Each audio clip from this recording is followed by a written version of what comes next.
Because I usually keep, not on you, so you have straight down there at 34,000, so I can't anymore. It's yours, bud. No. So Yep. I have a different route to get to, so I have to take a different route to get to.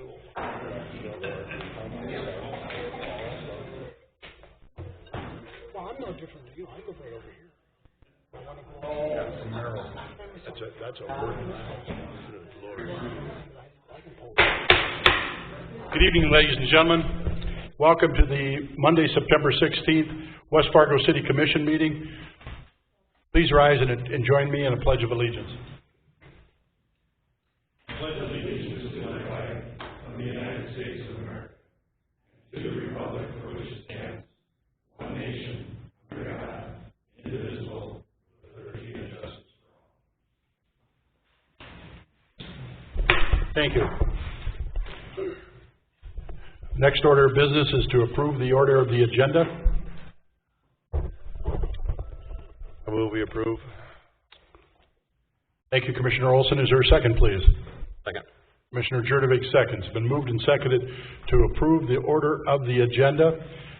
For the public that's viewing, there are two addendums. The printed materials that we have here at City Hall are correct, but there has been an item H added in case it hasn't been updated on the city website. And that H on the consent agenda is the appointment of Jody Herring to the Library Board. And on the regular agenda, item number 2 is a public hearing and review of the Housing Authority of Cass County pilot application. I call that to the attention of those viewing on television. Next order of business is the approval of the minutes from September 3rd, 2019. They have been distributed. I'll make a motion to approve. Thank you, Commissioner Jurdovic. Is there a second, please? Second. Commissioner Simmons seconds. Been moved and seconded to approve the minutes of September 3rd, 2019. Is there any discussion? Hearing none, we'll proceed to vote. All those in favor, please signify by saying aye. Aye. Opposed? Motion carries. Thank you. Building permits is the next order of business. The report has been distributed.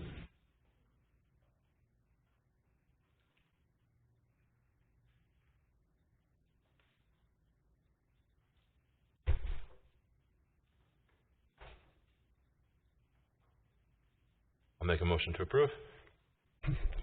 Thank you, Commissioner Jurdovic. Is there a second, please? Second. Commissioner Olson seconds. Been moved and seconded to approve the building permits as distributed. Is there any discussion? Being none, we'll proceed to vote. All those in favor, please signify by saying aye. Aye. Opposed? Motion carries. Thank you. Next order of business is the consent agenda. The consent agendas of items A through H. A is bills. B is a gaming site authorization for Arc Upper Valley. C is a gaming site authorization for Team Makers. D is a games of chance for Pink It Forward. E is a schedule at to schedule a 5:30 meeting, public hearing meeting for October 7th. F is a final plot approval of the Wilds 14th edition, a retracement plot. G is the City of West Fargo 457 plan, corporate resolution certificate, and the appointment of Jody Herring to their library board.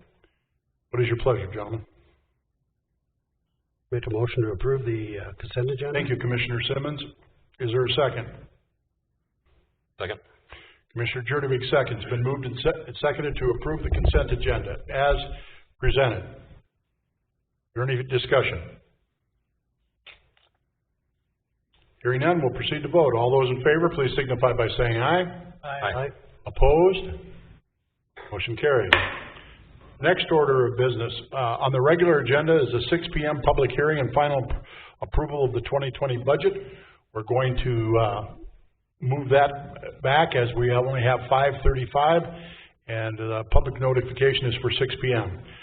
So we'll move on to regular agenda item number 2, and that is the public hearing and review of the Housing Authority of Cass County pilot application. Mr. Weil, Oh, that's not Mr. Weil, that's Ms. Roth.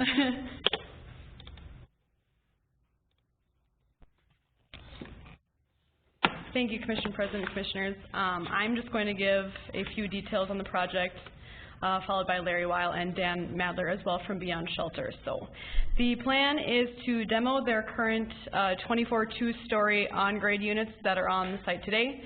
They'll be building 38 new housing units in place of that. The anticipated start date is August of next year. The estimated investment is $8.5 million, and this will be the same pilot setup and terms as applied to the first phase that was approved last September. So here is just an overview of the two phases just to show them and how they lay with each other. So this development is just directly south of the first phase development. Here are some of the renderings provided. In the top left, you'll see it in conjunction with the first phase. The EDAC did review this at their August board meeting and recommended approval, and Larry presented this to the school district as well as the county, since it is over the 5-year incentive, so I'll let him touch on that as well as a few other details. Thank you, Ms. Roth. Mr. Weil. Yes, Your Honor, members of the Commission.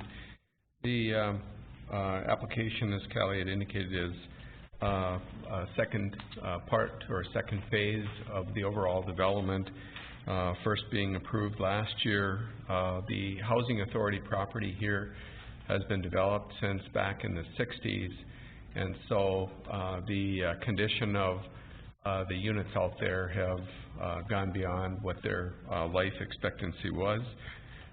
Because of that, we're looking at a redevelopment and reinvestment in the community in this area. The local support for the project, developers pursuing low-income housing tax credits. As part of that, the state looks to the local community for support in some way. The pilot project here is what the developer is proposing. We have similarly reviewed projects in the past under the pilot, and with that, they're looking at a 15-year pilot. The school district approved their portion of the pilot on the 26th of August, and Cass County Commission reviewed it and approved on September 3rd. There were copies of the letters from those entities in your packet. As Callie mentioned, the Economic Development Advisory Committee reviewed and forwarded their recommendation for approval to the City Commission. The development or proposed redevelopment of the project is supported in city plans. The comprehensive plan that was approved last year recognized the needs for diversification in housing and supporting housing for the senior population, as well as investment in our older neighborhoods to improve the neighborhood structure and improve housing, the type of housing and design of housing in the neighborhoods. I guess with that, Dan Madler is here. He could go into a little bit more, and then we would all stand for questions of the Commission. Thank you, Mr. Weil. Good evening. Good evening, President Dardis and members of the Commission. Thank you for the opportunity to be here today. For the record, my name is Dan Madler, and I'm also here today with Blake Strelo, the Executive Director of the Housing Authority of Cass County. And together we're requesting your support for the Housing Authority pilot application. That application would play a critical role in the demolition and redevelopment of the first public housing project that was developed in the state of North Dakota. And as Larry mentioned, basically it's beyond reinvestment, capital improvements and stuff. It just doesn't make sense anymore. So together, the Housing Authority Cass County, working with the city staff and Beyond Shelter, we have created a redevelopment plan, which you've seen some renderings and photos and site plan. A little bit more information about the project itself, and I know Also, the application materials and stuff was part of the application materials, your board packet as well, so if you have any questions on any of that. So I'm just going to kind of summarize some of those bullet points. Basically, like Kelly had mentioned, 24 unit and about $5,800 a year. The proposed pilot and the payment and the structure, like Larry had indicated, is similar to the one that was approved last year. So all in, the project, once fully developed, will pay about $14,380, or about $8,600 increase than what it's currently paying.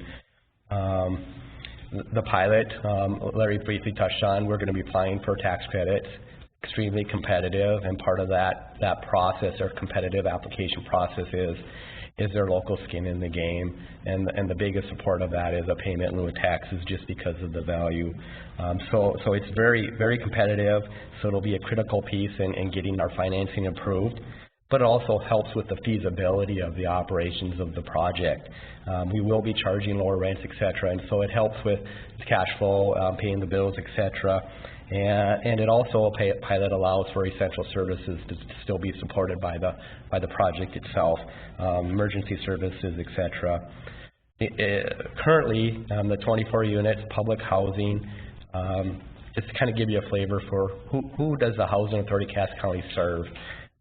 Basically, they work with the Housing and Urban Development, HUD, out of Denver, and they compile characteristic reports. And so as of the June 30th look back of this year, 69% of the public housing households served by the Housing Authority Cass County earn 30% of the area median income or below. I'll kind of put that into a dollar amount and maybe an hourly rate to kind of give you a little flavor. What does that mean, 30% AMI?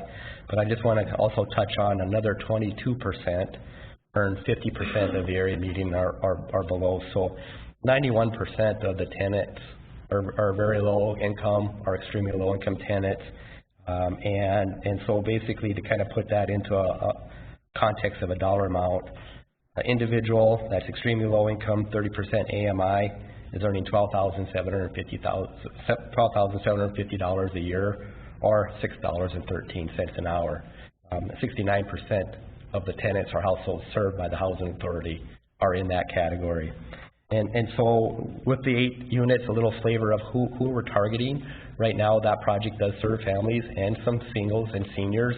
And so 8 of the 38 units, 8 will serve 62 and older. Another 8 will be homeless, working in partnership with the YWCA.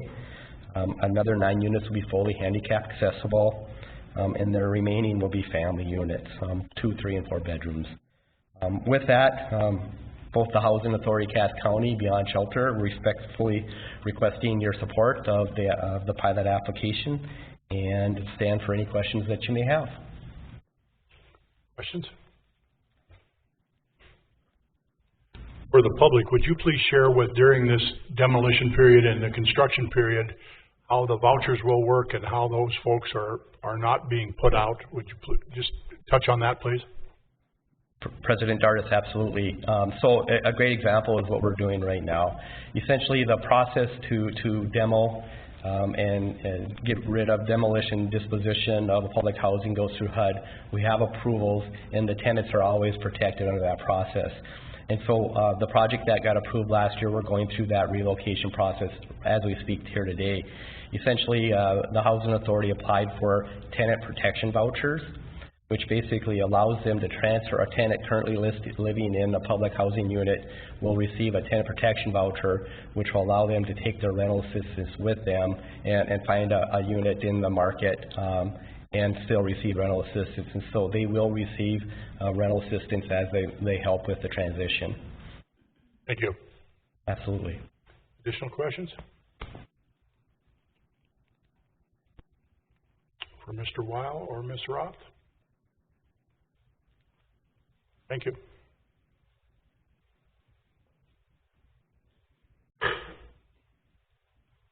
It's your pleasure, gentlemen.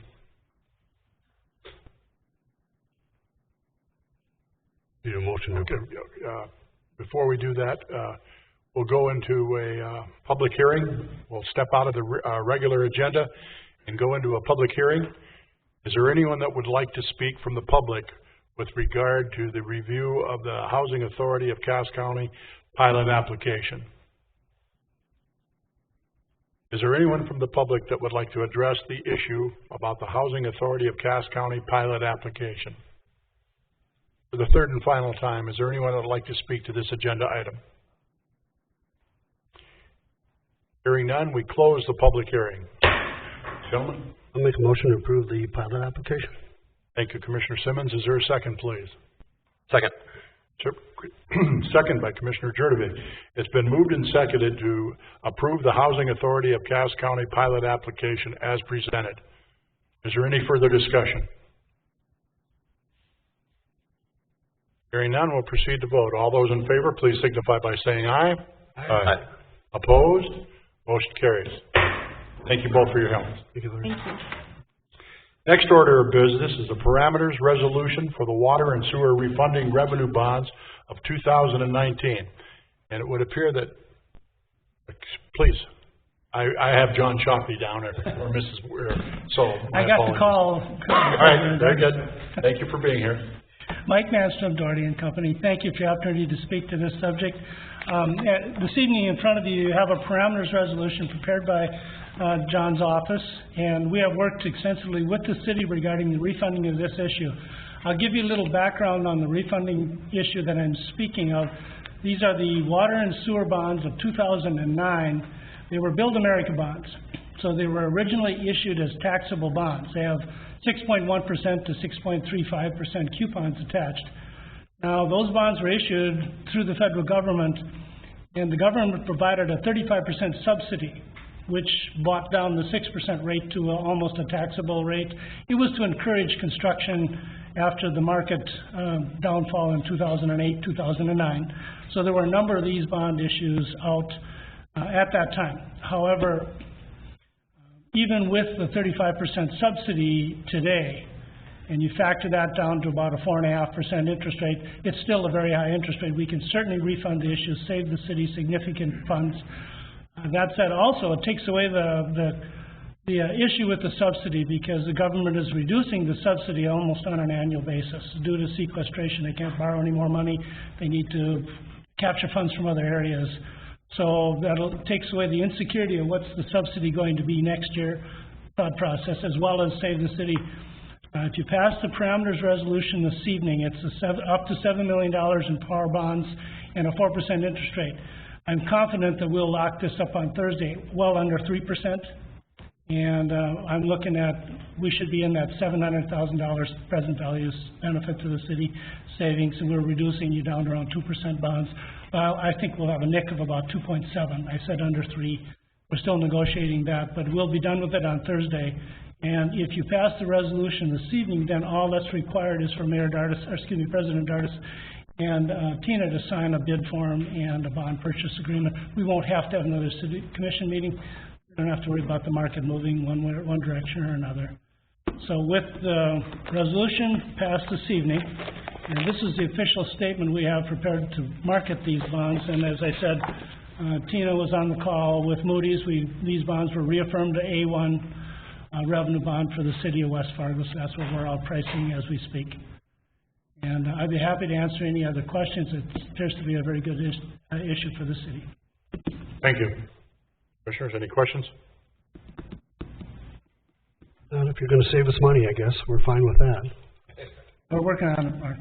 And that goes with the motion to approve the resolution. Commissioner Simmons moves, Commissioner Orsted seconds. For a resolution for the water and sewer refunding revenue bonds for 2019. Is there any further discussion? Hearing none, we'll proceed to vote. All those in favor, please signify by saying aye. Aye. Opposed? Motion carried. Thank you, sir. Thank you again for the opportunity to be in front of you.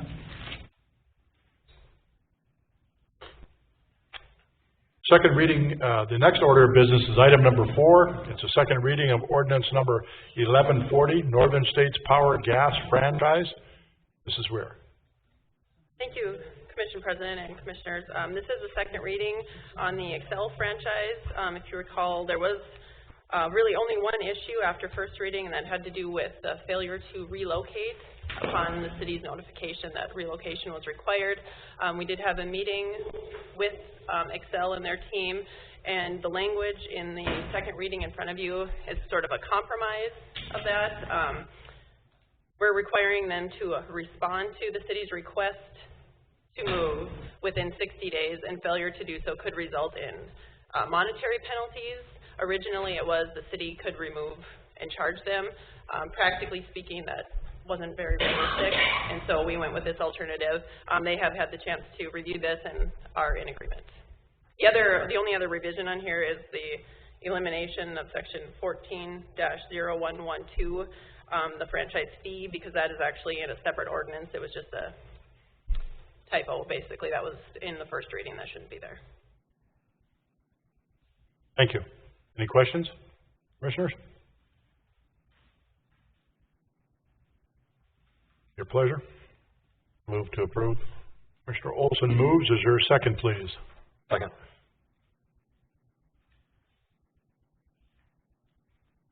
Second. Second by Commissioner Jurdebay.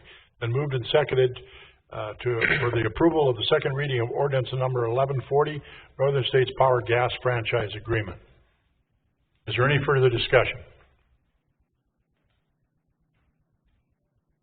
Hearing none, we'll proceed to vote. All those in favor, please signify by saying aye. Aye. Aye. Opposed? Motion carries. Thank you. Next order of business is item number 5, second reading of ordinance 1143, gas service franchise. Again, Mrs. Ware. Thank you, Commission President. This is the accompanying ordinance, which just encompasses the franchise fee. It's referenced in the original franchise ordinance, and it just goes with it. Any questions, Mrs. Ware?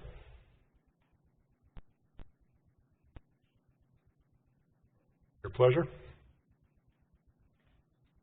Would make a motion to approve. Commissioner Jurdebay moves for the second reading of ordinance 1143. Is there a second, please? Second. Commissioner Olson seconds. When moved and seconded for the second reading of the ordinance 1143, gas service franchise fee. Is there any further discussion? Hearing none, we'll proceed to vote. All those in favor, please signify by saying aye. Aye. Opposed? Motion carries. Thank you. Next order of business is item number 6, the second reading of zoning ordinance amendment to section 4-426-A, R-5 Mobile Home Subdivision District. Mr. Solberg. Thank you, Mr. President. Commissioners, this is no change from the first reading which you heard on your September 3rd meeting. Again, just changing some district standard yard requirements within the R5 zoning district. If you have any questions, I'm available. No change from last hearing. Thank you, Mr. Solberg. Any questions for you? No? How would you like to proceed?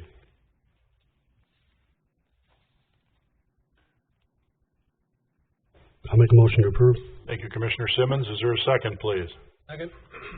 Commissioner Thorstad seconds. Been moved and seconded to approve the second reading of zoning ordinance amendment to section 4-426-A, R-5 Mobile Home Subdivision District.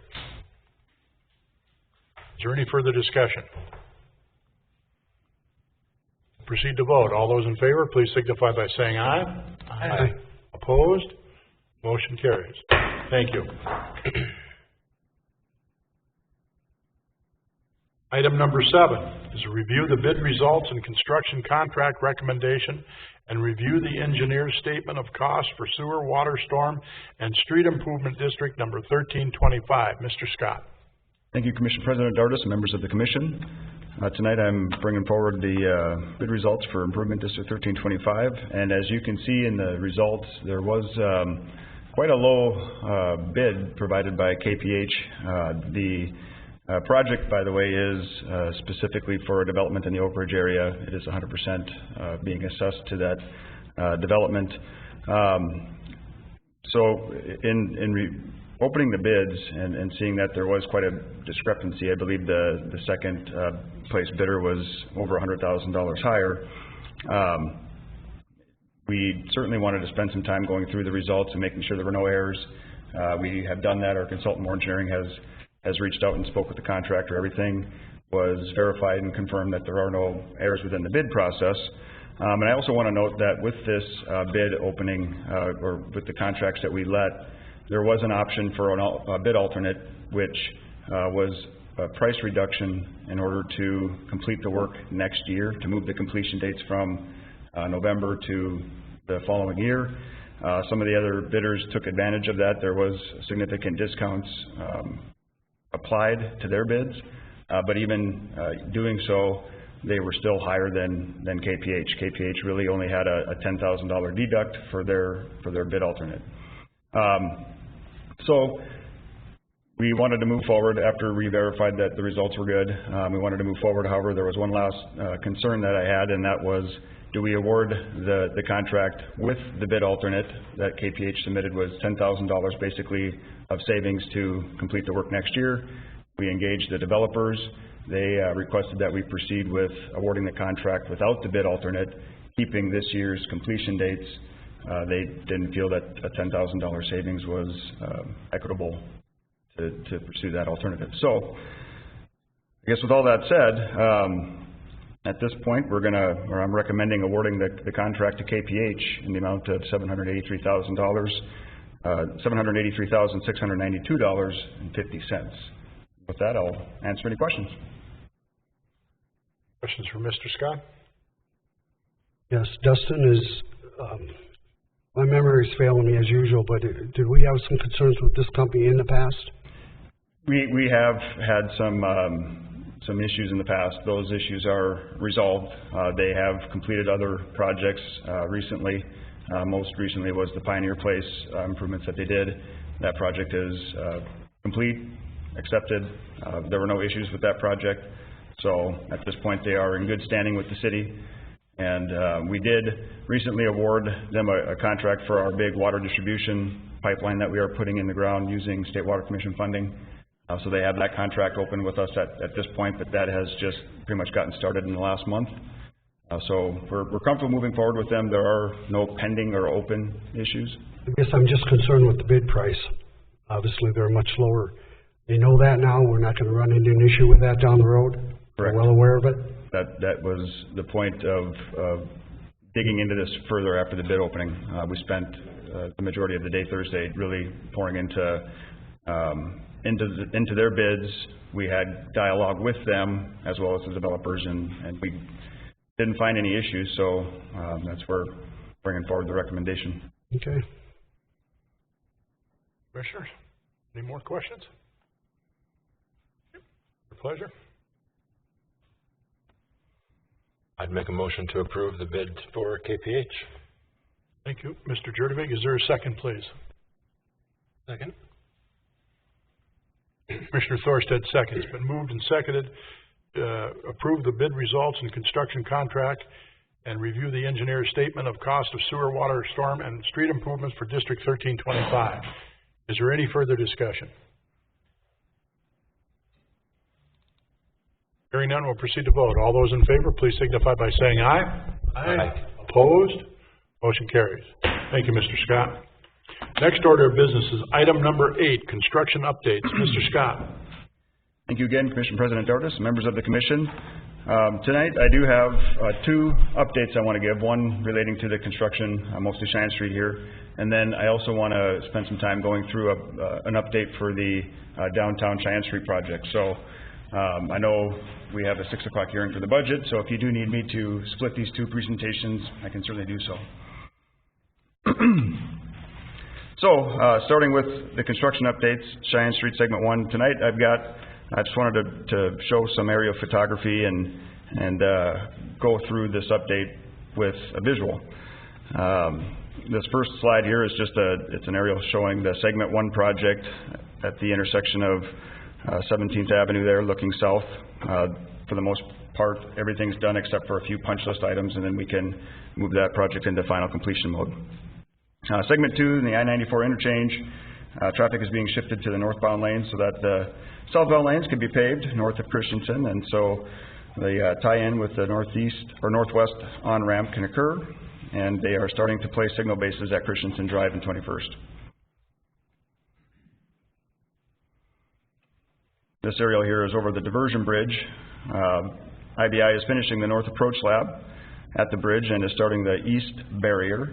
Striping will be taking place this week throughout the project, and they will be starting to pave 21st Avenue frontage road.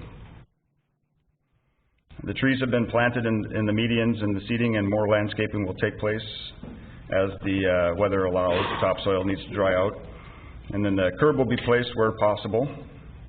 And here, this visual is looking northwest to the Cheyenne 32 project, so it's the intersection at 32nd Avenue there. Getting down into segment 3, there's, as the last couple weeks or the last month, there's just been a lot of concrete paving completed. So right now they're setting up and pouring the intersection at Cheyenne and 34th Avenue, and then working on the curb and gutter between 37th and 34th Avenue. And then the mainline concrete paving northbound lanes, you can see here. And then they're continuing to work on the signal at 38th and Cheyenne, and then the lighting system throughout the project. So, again, just wanted to use this, take this presentation to another level of having some visual to look at and see some progress. We do have drone footage too, where you can actually watch a 3-4 minute video of activities, but wanted to keep it a little more brief for the commission meeting. So, thank you, Mr. Scott. Any questions? Any questions? Thank you. And then, like I said, I do have an update for the downtown Cheyenne Street project. I don't know if you want me to hold on that. Yep. Yes, please. Thank you. We're going to go back to our regular agenda, item number 1. 6 o'clock is a public hearing and final approval of the 2020 budget. With that, Mrs. Fisk. Good evening, Commission President and Commissioners. Before you in your packets, you have a copy of the final budget being submitted by myself and staff for the year 2020. Within that budget, there have been no significant changes from the last time we had spoke. I did mention then that we did go back to staff. Our finance director reached out to all of our staff and had them look through their budgets and see if there's anything that they felt could wait for another year or could be removed or decreased. With that, there was nothing. In fact, there was more things they found that they could add or forgot, which we told them that's too bad. So, at any rate, they've done a very good job with this budget. I'm very proud of them. The finance director has done an amazing job compiling it, and our communications director, Melissa, has done a wonderful job pulling it together and making it look wonderful. This budget, as you can see, contains a total proposed budget of $91,074,511 in expenses and transfers, and $251,792. I should learn to speak bigger numbers. That's on revenues and transfers. As you can see, we had another year of growth within the city of West Fargo. Residential building permits again this year are tracking very strongly. With last year, commercial building permits are up. And due to increased requests from the public for more comprehensive services and information, we've had to make some changes in our budget as far as staffing for that. The West Fargo Fire Department becoming official city department in January of 2020 is very exciting. They've come a long way.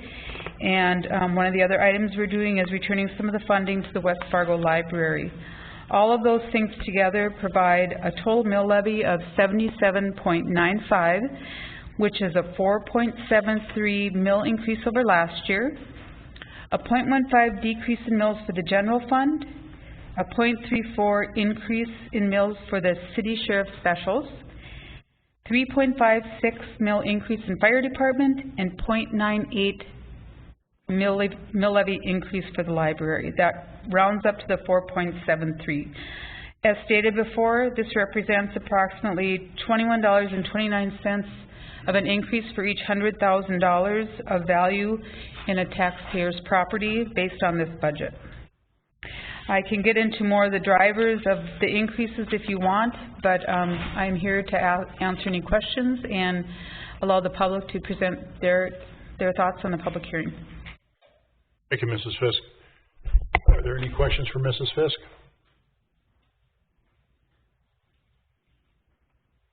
Okay. The one item I'd like to make a comment on, Tina, excuse me, Mrs. Fisk, is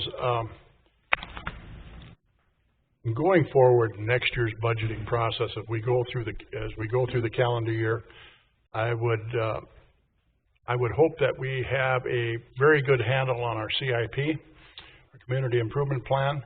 So we as commissioners have that ability to, if not interact with engineering and with public works and with yourself, because we've been working on that. And I realize that the last 2 years, 3 years of construction in the city of West Fargo has been substantial. But I think that that's a very important item as we continue to have the opportunity to review that. Along with the CIP, I would hope that with Mr. Larson on board, that we will have the opportunity to start forecasting that if our taxpayers are going to keep us accountable for what we're doing, that we are able to forecast out in not only 2020 as we were doing this year, but 2021 and 2022 as to some of those things that they see coming. And I think that you certainly have the expertise in Mr. Larson to be able to help us with that. And I think that would be monumental for our taxpayers and for us as commissioners if we can have some type of general idea of where we're headed and what we're going to be facing, so the public is made aware rather than we drop it on their doorstep. Thank you, President Dardis. In fact, we have already started working as staff and with the Finance Department on projections for 2021, 2022, 2023, and Engineering, Public Works, and Planning staff have also started meeting to talk about. We've been meeting for quite some time to try and finalize, now that we're getting some of our core infrastructure information back, how do we plan to go forward? How do we plan to fund projects going forward so that we can bring a solid plan to the City Commission to show that we've been putting the time and effort in to make this the most comfortable project we can for the core infrastructure going forward, along with other projects that we have in the works. But staff has taken that very seriously. We understand the importance of it. Thank you. Thank you, Mrs. Fisk. It's even a bigger issue now that the North Dakota legislature has taken it upon themselves to pass the prairie dog bill. And so we're going to have that additional revenues that we can look at for refurbishing or whatever this commission and obviously with your leadership we decide to do. For the public's knowledge, we have about $10 million in sales tax that we can apply to some of those costs. $10 million. A legacy fund is a potential of over $12 million. So it is significant. Obviously it's in the next biennium, but that's why I think long-range planning is absolutely critical right now, that we understand where the city's priorities should be, and we as a commission can join you in trying to determine that. Thank you very much. I totally agree. We will be bringing forward policies and concepts for you as we move forward. Thank you. Yep. Any other questions from Mrs. Fisk, gentlemen? All right. At this time, I'm going to close the regular agenda. We're going to move into the public hearing with discussion concerning the 2020 budget. Is there anyone from the public that would like to address item number 1, public hearing and final approval of the 2020 budget?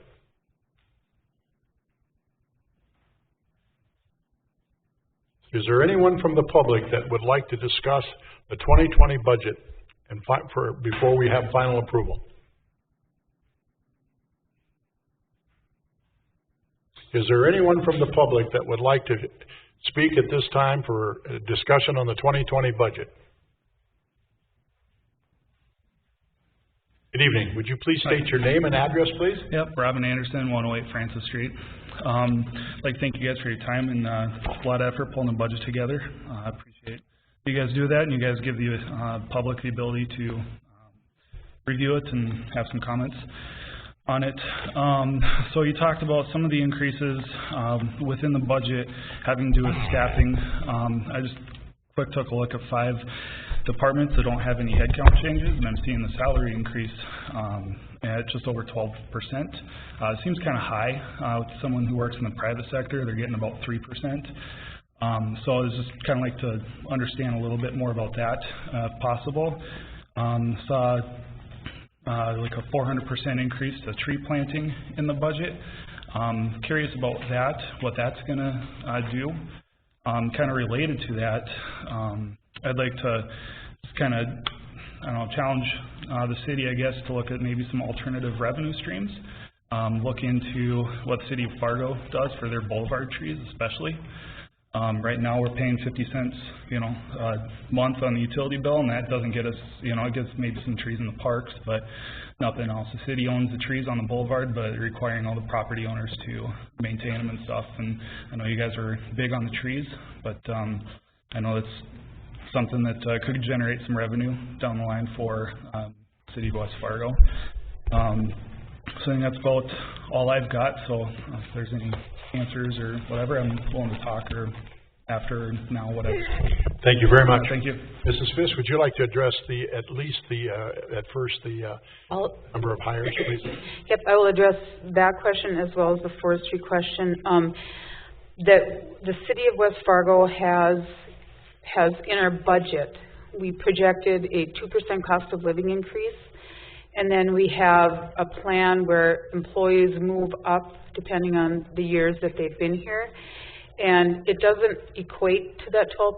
I'm not exactly sure specifically which one you looked at, but we could sure go through it and look at it and see, because we've done some things this year with the budget where we're allocating employees.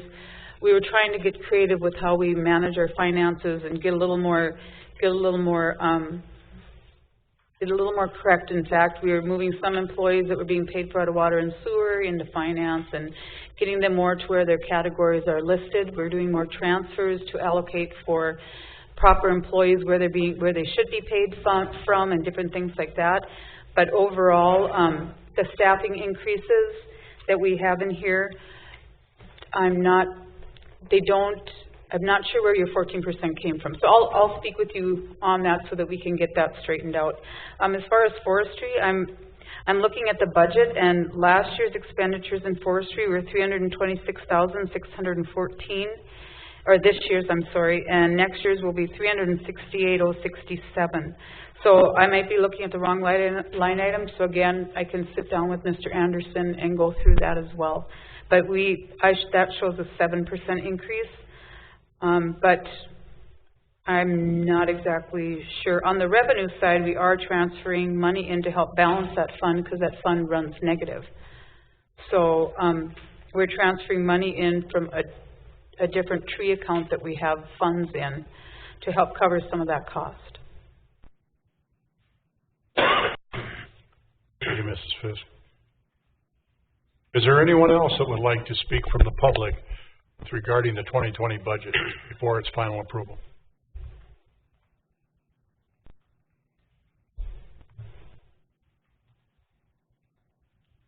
All right.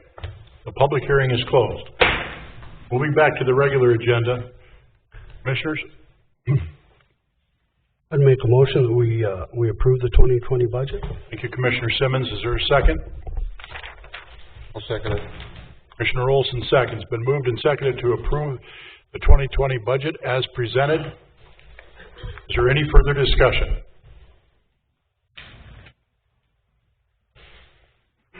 Hearing none, we'll proceed to vote. All those in favor, please signify by saying aye. Aye. Opposed? Motion carries.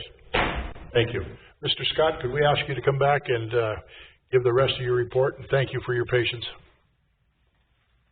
Absolutely. Thank you, President Dartis and members of the Commission. Okay, so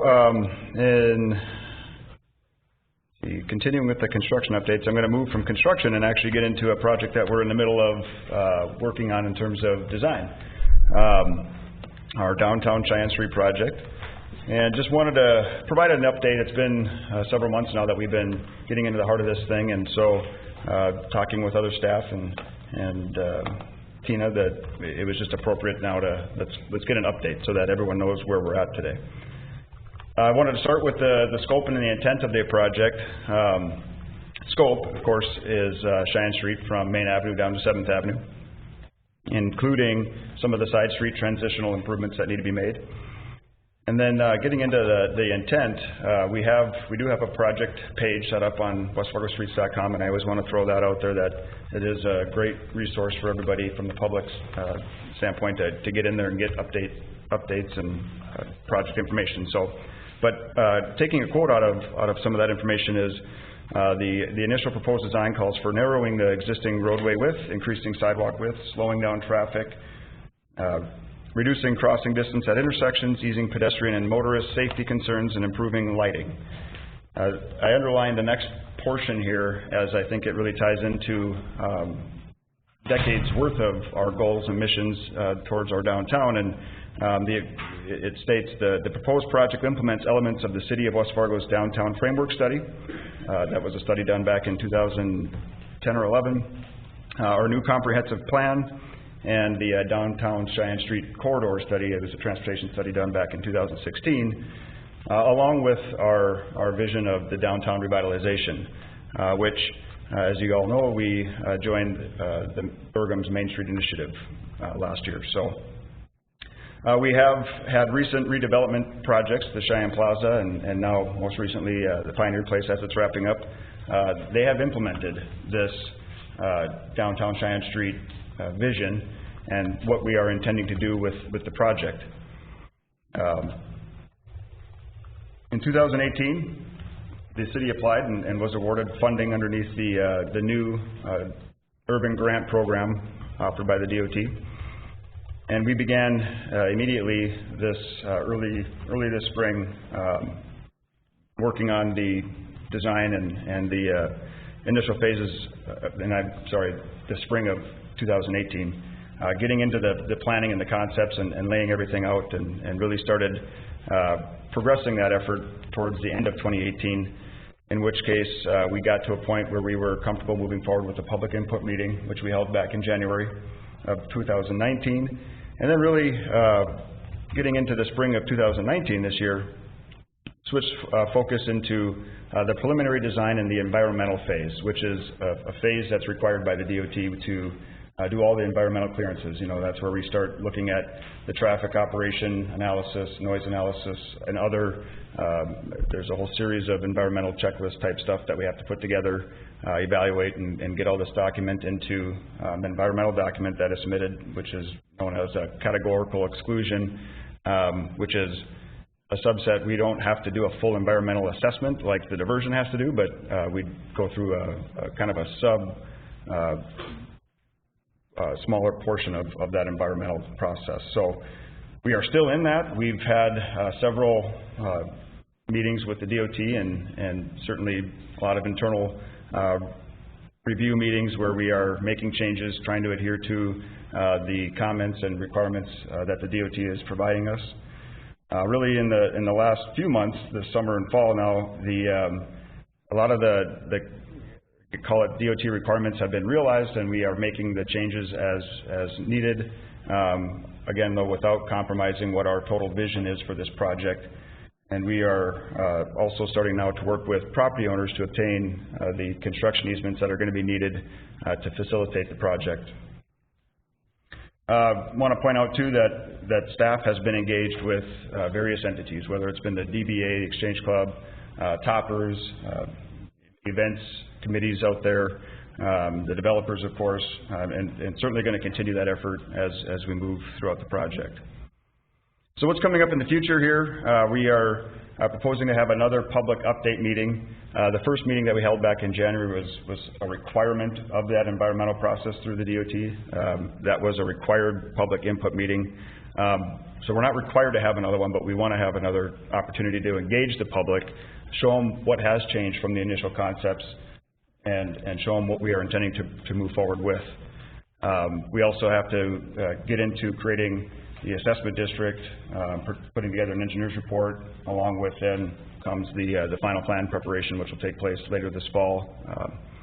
And the intent at this point is to have a 90% construction plan review meeting with the DOT. That is something that has to be done and signed off on from their level before we can proceed to final plan preparation and getting into where we are now in an opportunity to bid the project. At this point, the DOT has the bid letting scheduled for March of 2020. So pending everything goes well, we need to have all the easements in place. We need to have all the environmental things cleared, the plans, of course, reviewed and approved. But if everything goes well, we can bid this in March and be in a position to start construction as soon as weather allows in the spring of 2020. And please stop me and ask questions as I'm talking. But what you see here now is our original concept, and I apologize, it's difficult to see on the screen. But for the most part, what I want to point to is one of the biggest changes that came about after our initial correspondence with the DOT and some early plan reviews was the proposed on-street parking that we had in terms of how close we were allowed to have that parking to an intersection. The sight distance at an intersection is very crucial in terms of safety, so the DOT does impose call it a setback. We're used to dealing in terms of setbacks, so call it a setback. We cannot have parking within, and I forget the distance, but call it 100 feet, for example, unless we want to control that intersection with either a four-way stop or a signalized intersection. So predominantly that is a big change for us. We had to go back and peel back some of the parking, whereas our initial concept did have parking pretty much right up to where the bump outs are, very similar to what you see at Cheyenne Plaza. That's really how we had our parking laid out. At every cross street on Cheyenne Street? Yes, yep, except for what we proposed to do a couple months ago as staff. We talked through some options, and again, with the effort of not compromising the goal of the project, which was to add parking downtown, 2nd Avenue intersection, we decided to pursue a four-way stop at that intersection with the intent of signalizing it, similar to we will signalize 7th Avenue in the near future. So that way at 2nd Avenue, since it is controlled, we can keep the parking as proposed in closer proximity to that intersection. And that's something that we can see. Again, it's hard to get the scale on this particular map, but you can see here the parking at 2nd Avenue. Basically in the middle of that top section of this map is 2nd Avenue. And you can see the proximity. We have our bump outs where we're narrowing up Cheyenne Street, that bump out area. We are getting parking right up to that. If you notice at some of the other intersections, maybe at 6th Avenue is a good example. So kind of down the middle of the page on the bottom is an example of where we really don't have diagonal parking shown there. Of course, Pioneer Place and Cheyenne Plaza have already implemented the on-street parking. So the DOT, when they review that, they look at that as an existing condition. They will not allow us to build that close to the or add parking that close to the intersection as part of a project, but if it's already there, they're not making us take it out, if you will. So again, the information here, I'm going to be working with Melissa to make sure that we get these current maps up on our website so that people can take a closer look and really see what has changed. But our vision is still to improve the aesthetics of the street as well. We still want to add opportunity space with paved boulevards and some of that sidewalk, so that if a property either redevelops or a current property like an existing restaurant that's out there could have maybe some outdoor seating in some of these opportunity space areas, or this is a great opportunity now to add some streetscaping, whether it be some aesthetic plantings or park benches or some of those types of things. We are, I think, at about $250,000 of a budget within our application. When we received the grant funding, we had that kind of a budget set up for implementing the streetscape aesthetic features for the project. So And then I want to conclude with the project funding. As I said, that we were awarded a grant with the North Dakota Urban Grant Program in the amount of $2,377,000. So a pretty substantial amount of money to use towards these improvements. The current construction estimate that we have today is about $4.4 million. That's construction only. And I wanted to categorize the project into two components. First being what we call the road dye component, or the vision of our transitioning Cheyenne Street into that downtown feel. That component, I will call it from Main Avenue to say just past 6th Avenue, and that's estimated at approximately $2.6 million right now for making that transition or transformation. The other component of the project is there are some utilities that need to get upgraded with this project, as well as improvements to 7th Avenue intersection that we are proposing to do along with this project. It's not to say that we have to do that at this time, but it's very, in terms of transitioning from the road dye project into 7th Avenue, it'd be very beneficial to make these improvements now. It's likely that we would have to do this in the near future anyway. So to avoid multiple construction years, it was determined by staff, let's just package this into one project instead of keeping the road diet separate and then waiting for a future, which would almost be needing immediately afterwards to get the 7th Avenue intersection improvements done. So when we had the meeting back in January, there were some discussions on this project being financed solely with the grant that we were given. That was really focused on the road diet component. So the money that we are getting for the grant is going to we're going to use to fund the road diet component. However, these other improvements, including the utilities and 7th Avenue intersection, we're going to treat that more like it's a collector road system type improvement, which is going to be funded a combination of capital improvement sales tax and or special assessments. So we do... Justin? Yes, sir. I'm sorry, can I interrupt you before we get too far when you mention that word special assessments? Yep. And President Dardis obviously can fill us in a lot more on this, but I believe that Prairie Dog bill, also we get funding from that for this project, and that's next year, is it not, President Dardis? Is that 2020? Yes. So that's an additional $11 million that we have to put some of that towards this, so we don't... Commissioner, it starts to accumulate in 2020. We won't get it till 2022. 21? 21. 21, so... So will this project be done by 2021? Yeah, that's correct, Commissioner Simmons. At this point, our intent is that this will be a one-year construction project. So if we start in 2020, we hope to be done in 2020. There's very specific rules. There's 10 line items with regard to the Prairie Dog bill that for infrastructure, sewer, water, that type of thing. It cannot be for an existing project that's underway. Okay. When we had a staff meeting on Friday last week, and one of the things that was brought to my attention too is that there are other funding revenues in terms of, you know, the economic development fund that has some money sitting in there. So I only throw out the term special assessment partly because at this point, holistically, the project is exceeding the amount of money that we have from the federal grant, and without the further in-depth review of what kind of funds we have available and where we can take it from, I just want to be cautious today to present, at least to the public, that we may have to fund some of this with a special assessment. And as I look at it, the component funded by special assessments would be that 7th Avenue intersection, which historically on the north side of town, our collectors and arterials have been assessed on a half a mile each way type system. But again, that stuff is going to have to be further evaluated. We'll probably need to engage the Special Assessment Commission early on, as well as the City Commission. And again, that's another good opportunity to, you know, take some of the comments when we have a public informational meeting.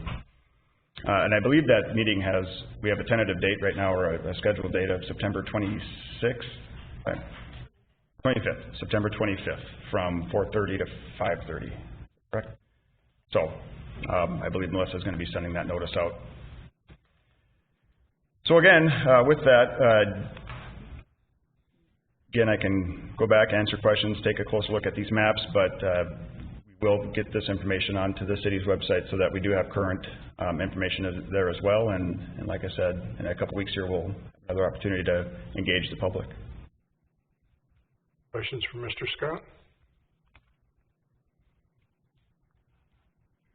With regard to the summary sheet that you just had up here, I think that's fantastic. I don't like the numbers, but I think that the fact that the public is aware that the local share is $3.2 million, and the grant is for $2,377,446, and that difference, that the public in that public meeting that we're going to have on September 25th, and I would certainly hope that your department and or obviously communications does everything possible to solicit input from the community and try and get them there at that meeting, because I've had a lot of calls on this, and I'm sure many of the other commissioners have too, but you're welcome to bring project funding reports like this to us, Mr. Scott, anytime. I think that this is terrific for the public to see this. Thank you. Thank you. Any questions for Mr. Scott? All right, thank you, sir.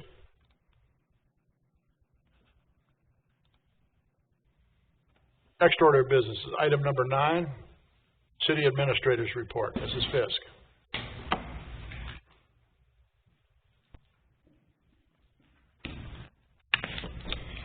Good evening, Commission President and Commissioners. I have a few items for you.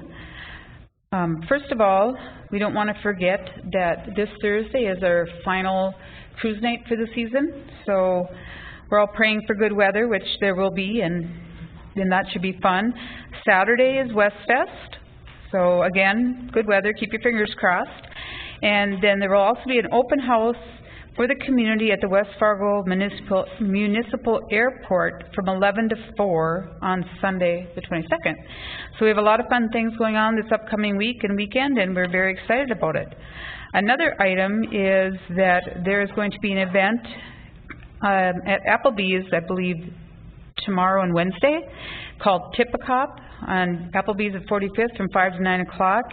And our police officers will be serving and hosting to raise funds for the Special Olympics. I'm assuming it's a sort of competition. And Keith would really like to win something since he lost the burger cook-off this year, so.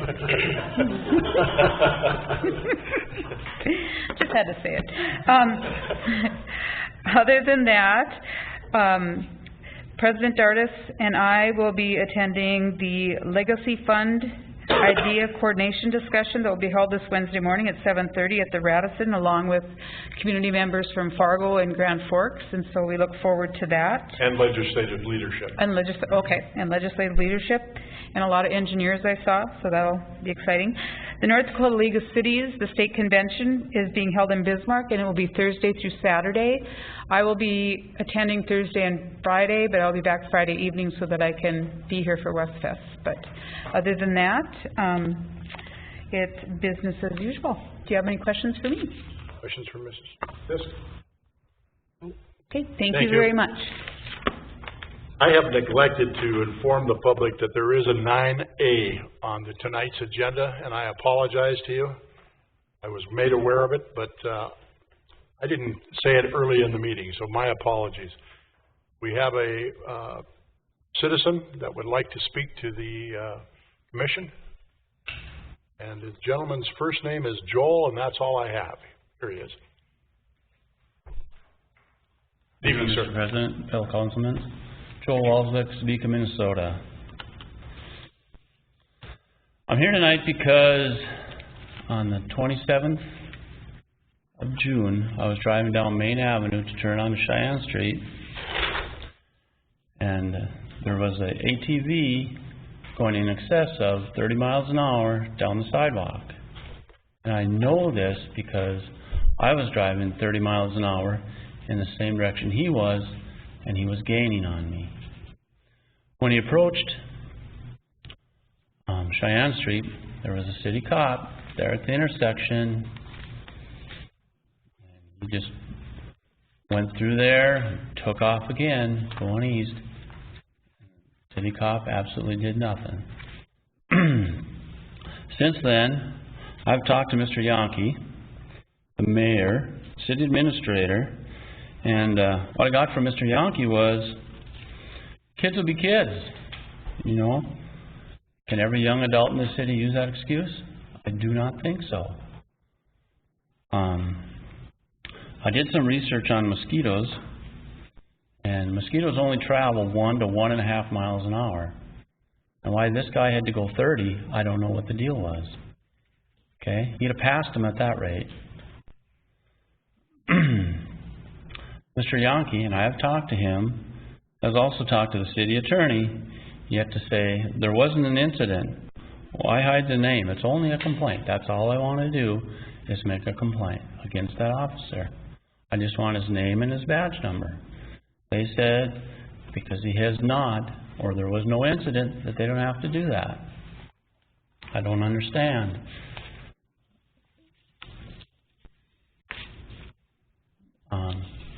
City Council, these are your streets. Are you in favor of it? Is that okay? That's what I need to know. Yes or no? In favor of what? Is it okay that they were driving 30 miles an Well, hour no, down the it's not sidewalk? okay, but I don't know that, maybe the chief wants to discuss a little of that before you ask us that question.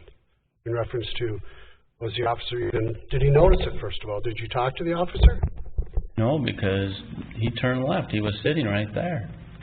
And they said he didn't see anything. Well, police officers are paid by the public. They're there to be our eyes and ears, okay?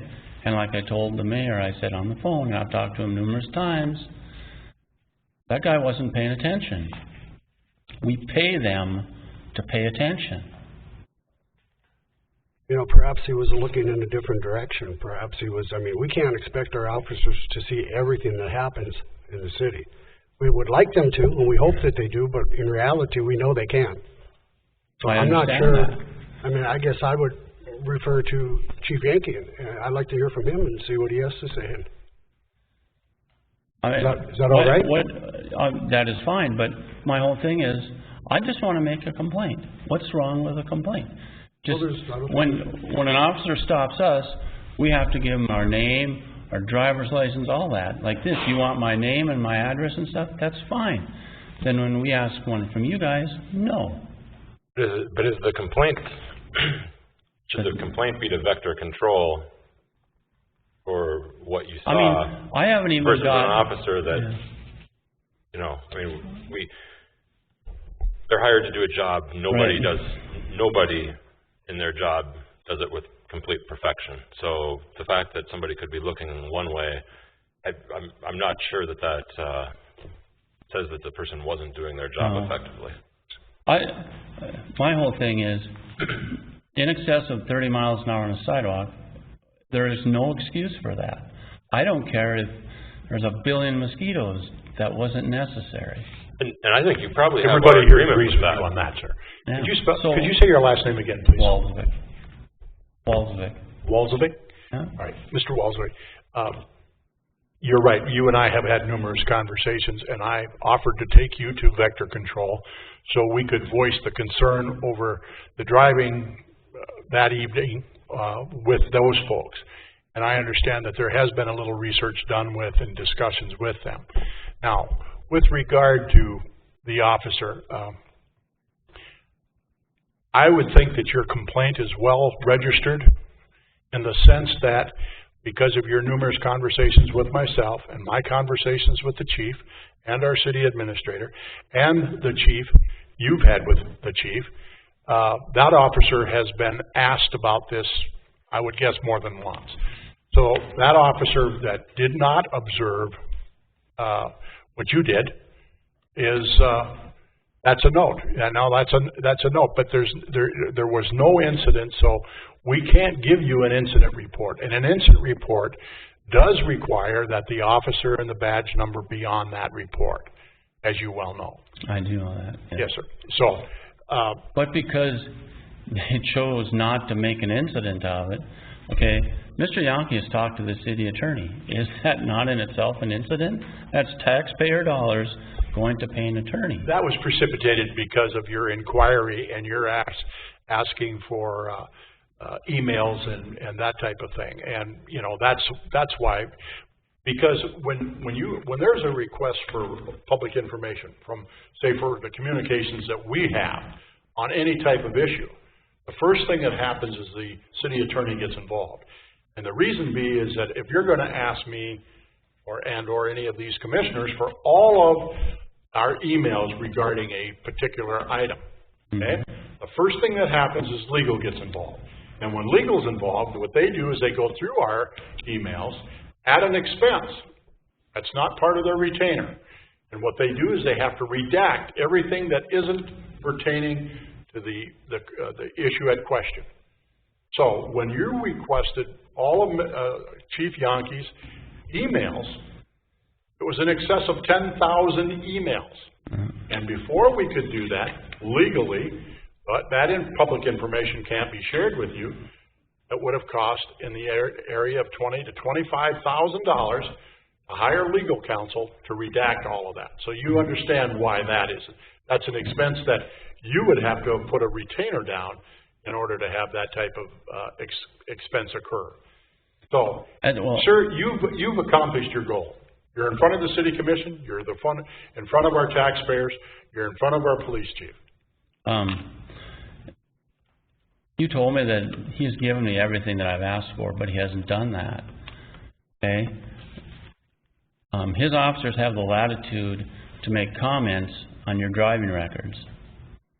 Okay? They can make comments on the driving records. Okay? And so I asked him what his policy is on that. I have yet to see that policy. Okay? I would like you to have the chief provide that to me, please. Would you please have a chair? Chief, would you please step to the side, sir. Chief? Thank you, Commission President and Commissioners. There's a host of issues here that I'll comment on. First, when we go back to the vector control and the driving issue, we want everyone in our city to drive regionally and prudent. And I never made any comments that kids will be kids. We talked about vector control may have hired youngsters that need to be talked to and supervised and those types of things. And what this did was open that dialogue. It allowed us to reach out to vector control. And I think Ben Prowler, the director, is actually even here tonight to talk about, by this issue getting raised, that he has been able to talk to his employees and look at this. But it opens up a whole rash of legal issues with driving on sidewalks and all those things that we don't need to get into right now, but that has been. As far as our officers, yes, we're not 100% on everything that we can witness. We've got computers, we've got radios, we're only looking one way. We can't expect the officers to see every single thing in our community, but we do the best that we can do. The other issues as far as open records. This gentleman has filed 5 open records requests. They have all been answered. This has gone from vector control to issues filed with the North Dakota Department of Transportation to the Minnesota Department of Transportation. We have answered letters that John Schucker, the city attorney, has helped author to show what can be turned over. I've answered that we don't have policies on that. We have offered to make the North Dakota Department of Transportation records available, but there's a cost up front that was laid out in the letter that he has picked up. So we have addressed those issues moving forward with those open records, and he has what he can do on that. As far as vector control, Ben, do you want to tell the commission as far as? Thanks, Chief.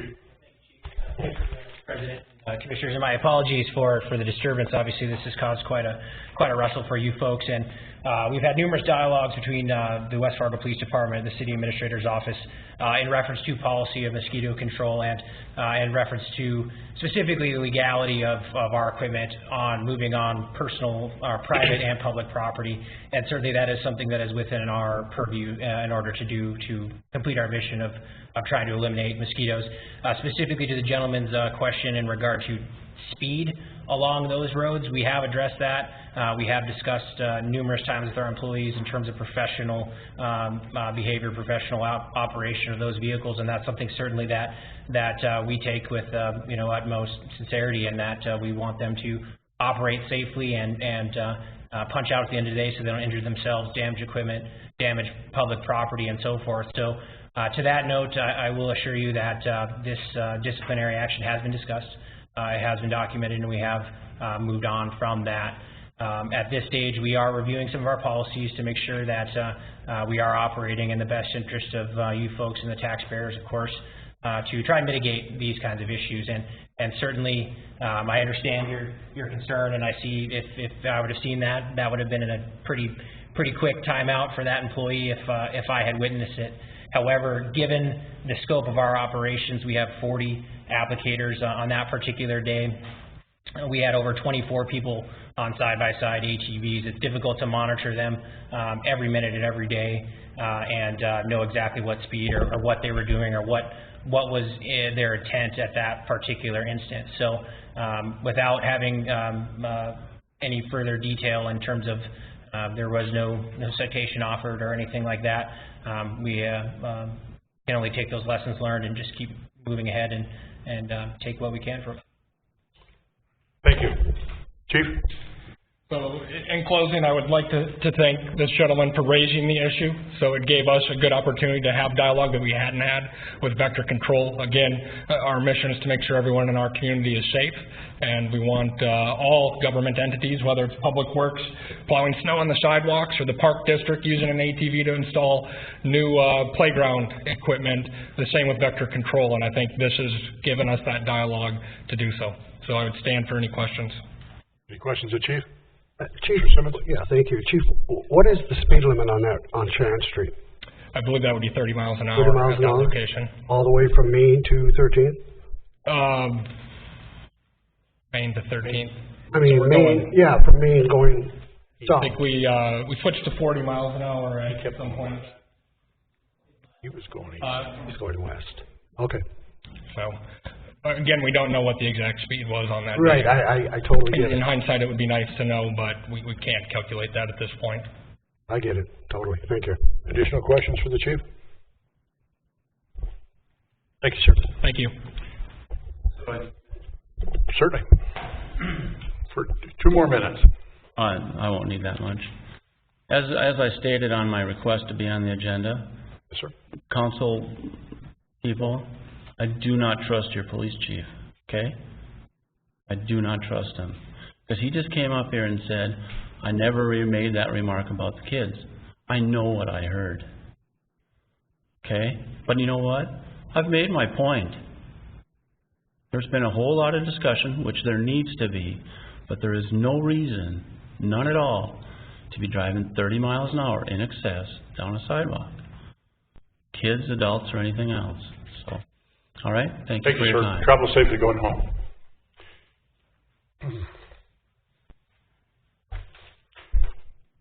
Correspondence. Mrs. Fisk, anything for us? All right. Any non-agenda items? Commissioners? No? So moved. Commissioner Simmons moves to adjourn. Is there a second, please? Second by Commissioner Olson. We stand adjourned.